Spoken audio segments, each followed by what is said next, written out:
This is going to be just a brief overview of Wireshark Network Analyzer. When you first open Wireshark, you're going to be offered all of the network interfaces that are currently active on the machine.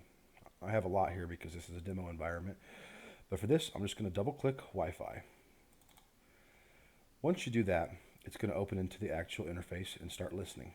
Right away, you can see things popping up here, all the traffic going across that interface. There are three important parts of Wireshark. The top section, this is where the actual traffic is shown.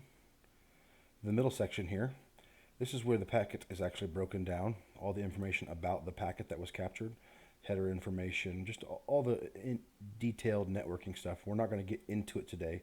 We'll learn more about that in our networking class, but for today, just be aware that this is where the information is stored. And down here is the hex of the packet itself. And sometimes you can actually break information out. If it is not encrypted, you can actually see whole words, sometimes passwords, things in here. This is basically just a translation of the hex, if it's possible. So as you see, we've had this going for just a minute or two here now, and there's a lot of packets coming through. A lot. Sometimes a little too difficult to wade through it all. So the first thing we're going to do is we're going to stop the capture. Now it's stopped. We can see the whole list of all the traffic that has come through in the last however long it was, minute or two. But there's still way too much for me to wade through. One of the easiest things to do to find what you're looking for is a filter. Up here in this little field here, you can actually use a display filter to limit based on IP address, header type, protocol, and so on and so forth. But for now, I'm just going to show you basically IP filtering. I'm going to put in my IP and hit enter. And now that narrows down the entire list of all these packets to either destination or source is going to have 10.0.0.223.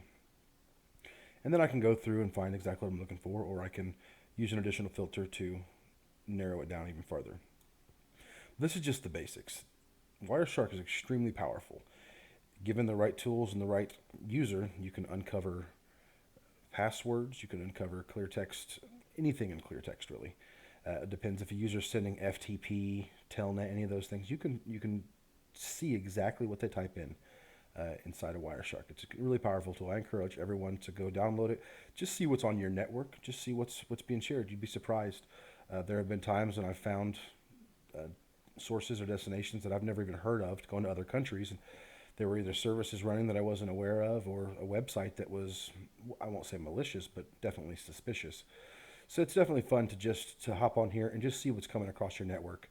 Again, it's really easy. You just click your interface that you're going to use, and it starts capturing right away. So go ahead and download it. It's free. Give it a run.